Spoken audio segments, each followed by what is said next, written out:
નમસ્કાર વિદ્યાર્થી મિત્રો, આજે આપણે ધોરણ 9 પ્રકરણ 1 સંખ્યા પદ્ધતિનો લેક્ચર નંબર 4 ભણી રહ્યા છીએ. સંખ્યા રેખા પર વાસ્તવિક સંખ્યાનું નિરૂપણ. કોઈ પણ વાસ્તવિક સંખ્યા હોય અને સંખ્યા રેખા ઉપર નિરૂપણ કરી શકાય છે. તો એના માટે એટલે લખીએ શાંત દશાંશ અભિવ્યક્તિ. હવે આ શાંત દશાંશ એટલે શું તો આપણે આગળ સમજાવી દીધું છે કે જેનો ભાગાકાર કરો જવાબ શૂન્ય શેષ શૂન્ય આવતી હોય તો એને શાંત દશાંશ અભિવ્યક્તિ કહેવાય. અનંત આવૃત એટલે રિપીટ થતી હોય તો અનંત કહેવાય, અને આવૃત એટલે શું રિપીટ થાય છે એટલે અનંત આવૃત અભિવ્યક્તિ વાળી વાસ્તવિક સંખ્યાનું નિરૂપણ કઈ પદ્ધતિથી કરી શકાય છે તો ક્રમિક,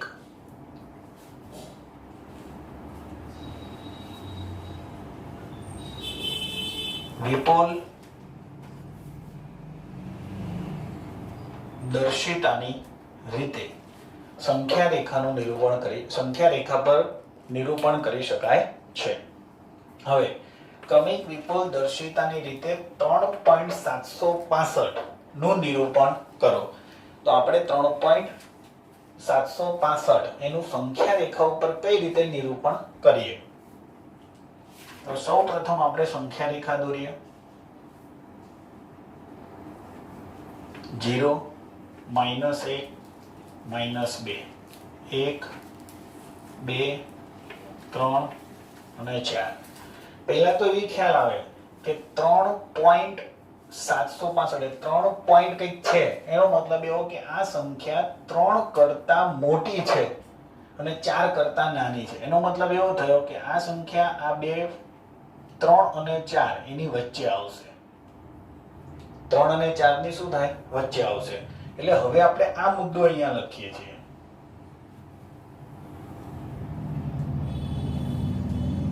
એટલે 3 લખીએ પણ આને આપણે 3.0 લખીશું. એટલે 3.0 3.1 3.2 3.3 3.4 3.5 3.6 3.7 3.8 3.9 અને અહીંયા આવશે 4.0. હવે બે આંકડા જુઓ. 3.7 એટલે 3.7 આપણો અહીંયા આવી ગયો. એટલે 3.7 કરતા આ સંખ્યા થોડી મોટી છે, તો એનો મતલબ એવો થાય 3.7 અને 3.8 ની વચ્ચે આ સંખ્યા આવશે. એટલે આની આપણે છે ને એવું કહેવાય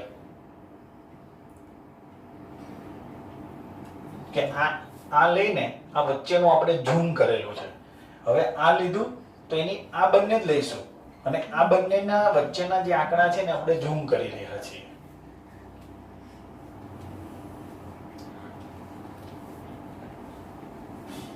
હવે સાંભળો, 3.7 છે ને એને આપણે 3.70 કહેવાના. પાછળ એક મીંડું તમારે વિચારી લેવાનું. એટલે 3.70 સાંભળજો, હું બધા લખતો નથી. 3.71 3.72 3.73 3.74 3.75 3.76 3.77 3.79 અને 3.80. એટલે જો આ બિંદુ અહીંયા છે અને આ બિંદુ છે કે અહીંયા છે.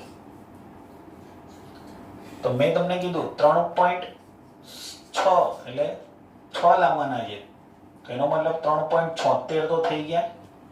એટલે 3.76 અહીંયા અને 3.77 અહીંયા. આ જે સંખ્યા છે એ 3.760 એટલે આ 760 છે, આ 770 છે. પાછળ તમે મીંડું વિચારો તો 3.760 3.770 તો એમના વચ્ચે આ સંખ્યા આવશે.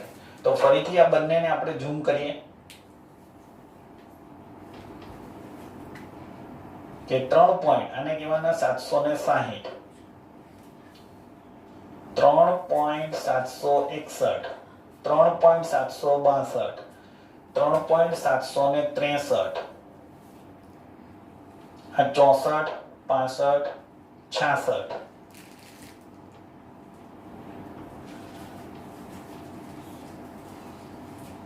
67, 68, 69 ને 70. આ જે આગળનો આંકડો છે 3.765. આપણે કયો આંકડો જોતો તો 3.765. તો આપણને એ બિંદુ જો અહીંયા મળી ગયું. એટલે આપણે શું કર્યું તો આને પણ ઝૂમ કર્યું આ બે આંકડાને. તો ક્રમિક વિપુલ, વિપુલ એટલે શું થાય? વિપુલ એનો મતલબ મોટું, વિવર્ધિત, બરાબર? એટલે આ 3. હવે ફરીથી કે આને આપણે શું કહ્યું 3.0, 4.0, એટલે આને 3.0 લીધો. આ 3.7 છે નો મતલબ 3.70, એટલે 3.70, આ 3.80, એટલે 70 થી ગણવાના. 71, 72, 73, 74, 76, એટલે 76 નહીં 3.760 ગણવાના. એટલે 760, 761, 762, 763, 764 ને 765 આવી ગયા. હવે આવું નવું ફરીથી કે 4.26 છે તો 4.26 આવું લખી શકાય. 26 12 છે એટલા માટે. તો તમને ખ્યાલ પડી ગયો કે ભાઈ આ 4.26 એવું વિચારી લો અત્યારે તો 4 કરતા મોટો આંકડો છે. તો આપણે જે સંખ્યા રેખા દોરીએ એ સંખ્યા રેખાની અંદર 0, 1, 2, 3, 4 અને 5. આ બાજુ -1 અને -2. આ જે સંખ્યા છે 4.26 એ 4 અને 5 ની વચ્ચે આવશે. તો પેલા આપણે આ 4 ને અને 5 ની વચ્ચેની જે સંખ્યા હોય ને આપણે કેમ ઝૂમ કરીએ એમ ઝૂમ કરી લેવાનું. 4.0, 4.1, 4.2, એવી રીતે 4.3, 4.4, 4.5, 4.6, 4.7, 4.8, 4.9 અને અહીંયા આવશે 5.0. હવે તમે સમજો 4.2 છે એટલે 4.20, એટલે જો આ 4.20 કહેવાય. 20 કરતા વધારે છે એટલે આ 4.3, એટલે આ બંનેની વચ્ચે આ સંખ્યા આવશે. તો ફરીથી આપણે આને ઝૂમ કરીએ. હમણાં તમને કીધું ન ખ્યાલ આવે ને તો આને 4.2 ની જગ્યાએ 4.20 બોલવાનું. તો અહીંયા બોલું 4.20, 4.21, 22, 23, 24, એટલે 4.24, 4.25, 4.26, 4.27, 28, 29 ને 4.30 થયા. હવે આ 4.26 છે એટલે 4.26 આપણને મળી ગયું. આ 26 કરતા વધારે છે એટલે એનો મતલબ 4.26 અને 4.27 એની વચ્ચે આવશે. એટલે ફરીથી આ બંનેને આપણે ઝૂમ કરીએ.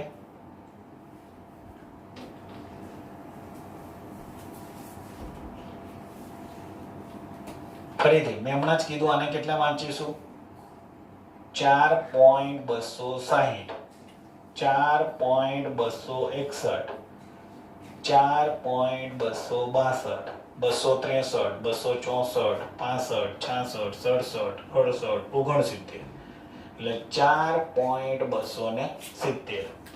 હવે તમે વિચારો આપણે પાછળ બગડો જોઈએ છે એટલે 4.262 એટલે આવી રહ્યો અને એના પછી આવશે 4.263.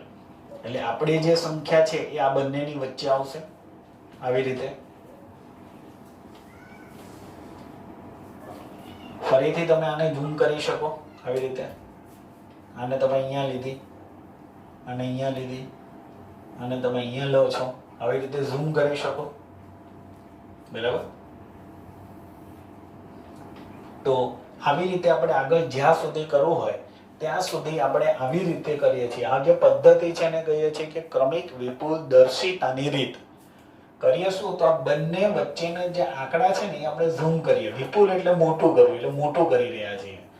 તો ફરીથી આ 4 છે ને આપણે 4.0 કહીએ, 4.1, 4.2 આને આ લેવાનું છે તો આપણે 4.20 કહીશું અને 4.30 કહીશું. પછી વચ્ચેના આંકડા કઈ રીતે 4.20, 4.21, 22, 23, 24, 25, 26. આ 26 ને પછી શું કહીશું 4.260. એવી રીતે આપણે આ રીત કરી શકીએ છીએ. હવે અસમય સંખ્યાઓની ગાણિતિક ક્રિયાઓ. અસમય સંખ્યાની ગાણિતિક ક્રિયાઓ કે બે અસમય સંખ્યાનો ગુણાકાર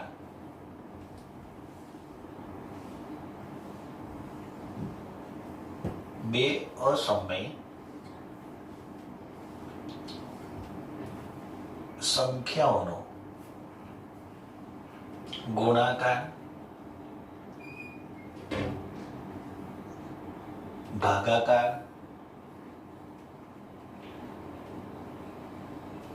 સરવાળો કે બાદબાકી કરવામાં આવે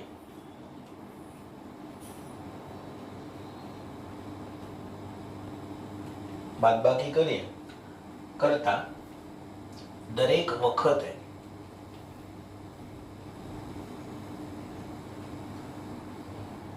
અસમય સંખ્યા મળે એવું જરૂરી નથી, પરંતુ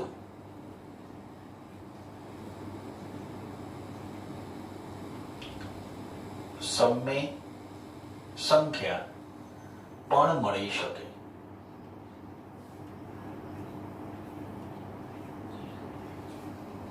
શું કહેવા માંગે છે એવું છે, બે અસમય સંખ્યાનો ગુણાકાર કરો, ભાગાકાર કરો, સરવાળો કરો કે બાદબાકી કરો તો એનો જવાબ અસમય સંખ્યા મળે એવું જરૂરી નહીં, સમય પણ મળી શકે. દાખલા તરીકે ઉદાહરણ લઈએ.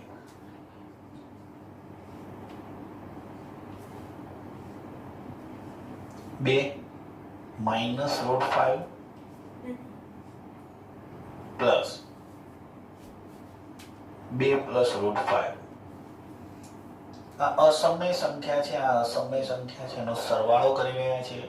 કૌંસ છોડી દો તો 2 - √5 પ્લસ 2 + √5 √5 અને √5 જતા રહ્યા. કેમ તો કે પ્લસ અને માઇનસ છે એટલા માટે. 2 + 2 એટલે જવાબ આવી ગયો 4. હવે આ 4 જે આવ્યો એ તમે જોઈ લો સમય સંખ્યા છે. આપણે બે અસમય સંખ્યાનો સરવાળો કર્યો અને જવાબ આપણો સમય સંખ્યા આવ્યો. એટલે આપણે અસમય સંખ્યાનું ગાણિતિક ક્રિયાઓ કઈ રીતે થાય આપણે સમજાવીએ કે ભાઈ સમય પણ મળી શકે, અસમય પણ મળી શકે. હવે સમયકરણ એટલે શું? તો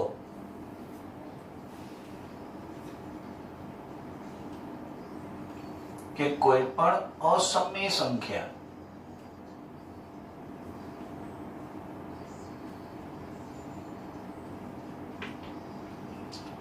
અન્ય કોઈ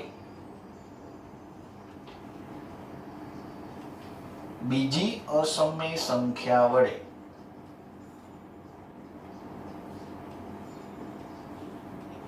ગુણી પરિણામ અથવા જવાબ એ સમય મેળવવાની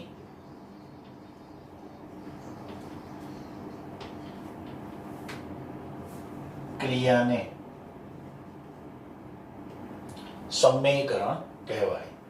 કોઈ પણ અસમય સંખ્યાને અન્ય કોઈ બીજી અસમય સંખ્યા વડે ગુણી એનો જવાબ સમય સંખ્યા મેળવવાની રીતને. બરાબર. આનું ઉદાહરણ આપણે નથી આવતા કેમ કે હમણાં આગળ આવી જશે. ચાલો હવે સ્વાધ્યાય 1.4 નીચે આપેલી સંખ્યાઓ સમય છે કે અસમય સંખ્યા છે એમાં વર્ગીકૃત કરવાની છે.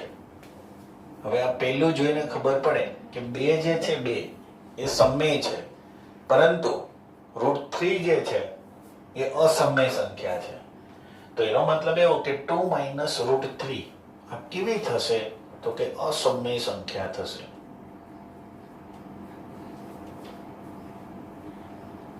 જો સાદુરૂપ અપાતું હોય તો સાદુરૂપ આપ્યા પછી જે જવાબ આવે એના આધારે નક્કી થાય. હવે જો 3 + √23 - √23 આનો કૌંસ છોડી દો તો 3 √23 - √23 આ √23 અને √23 શું થઈ ગયા? ઉડી ગયા. તો જવાબ આવી ગયો 3. હવે 3 ને તમે શું કહો? તો સમય સંખ્યા. સમય સંખ્યાની વ્યાખ્યા ખબર છે, જે સંખ્યાને p છેદમાં q સ્વરૂપે દર્શાવી શકાય તેવી સંખ્યાને સમય સંખ્યા કહેવાય. હવે આ રકમ આપી છે 2√7 અને 7√7. તો √7 બંનેમાંથી શું થઈ ગયા? ઉડી ગયા. તો આપણો જવાબ શું આવશે? 2/7. હમણાં જ કીધું p છેદમાં q સ્વરૂપે દર્શાવી શકાય તો એને સમય સંખ્યા કહેવાય. એટલે આ પણ કઈ થઈ ગઈ? સમય સંખ્યા. 1/√2.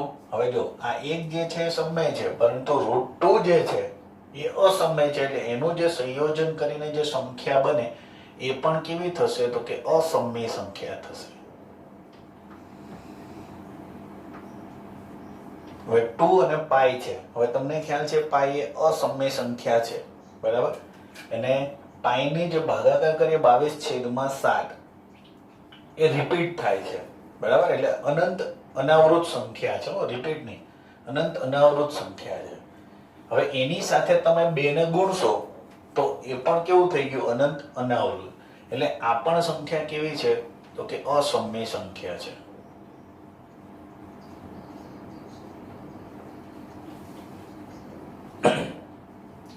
પાઈની કિંમત તમે હજુ સમજવું હોય તો એવું લખી શકાય કે 2 ગુણ્યા પાઈની કિંમત આપણે 3.14 લખીએ છીએ તો 15 આવી રીતે ચાલ્યા કરે. તો આનો જે જવાબ કરશો 2 વડે ગુણીને તો 6 ગુણ્યા 14 × 28 15 × 30. તો આવી રીતે શું થાય? ચાલ્યા કરે, બરાબર? એટલે આને પણ તમે કઈ સંખ્યા કહો છો? અસમય સંખ્યા કહીએ છીએ. સાદુરૂપ આપો. હવે સાદુરૂપ આપવાનું છે. ધોરણ 8 ની અંદર આપણે જે વિસ્તરણ શીખતા હતા ત્યારે આનું સાદુરૂપ આપતા હતા. કઈ રીતે અપાય? તો જો બંને વચ્ચે કોઈ પણ નિશાન નથી, એનો મતલબ ગુણાકારની નિશાની છે. આ 3 લેવાના, આખા કૌંસ જોડે ગુણવાના. આ +√3 નિશાની સાથે લેવાનું, કોઈ પણ નામ અટક સાથે બોલીએ તો એવું નિશાની સાથે +√3 લેવાનું, આખા સાથે ગુણવાનું. એટલે હું એ પ્રમાણે લખું છું 3 2 +√2 +√3 2 +√2. શું કર્યું? 3 લીધા આખા જોડે, +√3 લીધા આખા જોડે. હવે એને અંદર ગુણો, 3 × 2 = 6. 3 ને આની સાથે ગુણો, કશું નહીં હો. 3√2. ઘણા વિદ્યાર્થીઓને અંદર ગુણે એટલે √6 લખે, ખોટી વાત. આ √3 ને આની સાથે ગુણો 2√3 અને આ √3 અને √2 ને ગુણો તો અંદર રૂટ છે એટલે 3 × 2 લખવું તો જવાબ આવી ગયો 6. હવે કોઈને એવું થાય છે બા બંનેનું કશું થાય? તો કશું ના થાય. કેમ? તો કે આ √2 છે ને √3 છે એટલે આનું કશું થાય નહીં. જો આ પણ √3 હોત તો આનો આપણે સરવાળો કરીએ, પણ અત્યારે આપણે કરતા નથી. એના પછી આ જે દાખલો છે એ આ રીતના સૂત્રનો છે કે x + y આખાનો સ્ક્વેર એટલે હોલ સ્ક્વેર. આનું 8મા ધોરણમાં આપણે સૂત્ર એવું ભણતા હતા કે પહેલા પદનો સ્ક્વેર +2, પહેલું પદ, બીજું પદ બીજા પદનો સ્ક્વેર એટલે x² + 2xy + y². એટલે જ્યાં x છે તે પહેલું પદ, બીજું પદ. તો અહીંયા પણ હું પહેલા એવી રીતે લખી નાખું છું કે પહેલા પદનો સ્ક્વેર +2, પહેલું પદ, બીજું પદ બીજા પદનો સ્ક્વેર. ચાલો પહેલું પદ તો √5, √2 અને √2. હવે 5 √5 નો સ્ક્વેર. તો સાંભળો કે 5 હોય 5 તો આ રૂટ એટલે કેટલી ઘાત કહેવાય? તો 1/2 ઘાત કહેવાય. આ રૂટ કાઢો હોય તો 1/2 ઘાત ને 12 તો છે, તો 2 અને 2 શું થઈ ગયા? ઉડી ગયા. એટલે જવાબ શું આવી ગયો? 5. જવાબ શું આવી ગયો? 5. બીજું ડાયરેક્ટ સમજી જવાનું કે વર્ગ અને ટોપી જતી રહી. હવે આમાં વર્ગ અને ટોપી ગઈ એટલે વધ્યા 5 +2. આ રૂટ ની અંદર 5 × 2 લખાય એટલે 5 × 10. ફરી અહીંયા વર્ગ અને ટોપી ગઈ એટલે વધ્યું 2. 2 અને 5 7 પ્લસ 2√10 આ જવાબ આવી ગયો. ચલો હવે આ દાખલો, આમાં જોઈને તમને ખબર પડે કે છે બે કૌંસ આપ્યા છે, બંને કૌંસની અંદર પહેલા બે પદ સરખા છે, બીજા બે પદ સરખા છે, વચ્ચે પ્લસ માઇનસ છે. તો એને કઈ રીત કહેવાય? તો તફાવતની રીત કહેવાય. કઈ રીત કહેવાય? તફાવતની રીત. તો એના માટેનું સૂત્ર આપણું આવું હતું કે x પ્લસ y હોય, x માઇનસ y હોય, પહેલા બે પદ સરખા, બીજા બે પદ સરખા, પ્લસ માઇનસ છે, તો તમે શું મૂકો? તો પહેલા પદનો સ્ક્વેર માઇનસ બીજા પદનો સ્ક્વેર. પહેલું પદ અહીંયા x હતું, બીજું પદ અહીંયા y હતું. તો સેમ રીત, બે પદ સરખા છે, વચ્ચે પ્લસ માઇનસ છે, તો આપણો સૂત્ર પ્રમાણે પહેલા પદનો સ્ક્વેર માઇનસ બીજા પદનો સ્ક્વેર. પહેલું પદ કયું? 3, બીજું પદ √3, વચ્ચે માઇનસ આવશે. સૂત્ર બોલું છું, પહેલા પદનો સ્ક્વેર માઇનસ બીજા પદનો સ્ક્વેર. 3 નો સ્ક્વેર 9, વર્ગ અને ટોપી ગયા એટલે 3. આપણો જવાબ આવી ગયો 6. ફરીથી ચેક કરો, પહેલા બે પદ સરખા, બીજા બે પદ સરખા, વચ્ચે પ્લસ માઇનસ. સેમ આ જ રીત, સૂત્ર કયું? પહેલા પદનો સ્ક્વેર માઇનસ બીજા પદનો સ્ક્વેર. એટલે અહીંયા આવશે √5, √2, વર્ગ ટોપી ગયા 5, વર્ગ ટોપી ગયા 2, 5 અને 3 કેટલા થયા? એટલે 5 માંથી 2 ગયા, તો જવાબ આવી ગયો 3. આ જે રીત છે ને તફાવતની રીત કહેવાય. સૌથી સહેલામાં સહેલી રીત આ તફાવતની રીત, કે જોઈને જ ખબર પડે પહેલા બે પદ સરખા અને બીજા બે પદ સરખા હોય એટલે આ રીતે મૂકો, 3 સ્ટેપમાં દાખલો પૂરો થઈ જાય. આનો તમે બે પદ છે અને એના આપણે 3 પદ કરીએ છીએ, ને આપણે આપણું સાદું રૂપ આપીએ છીએ.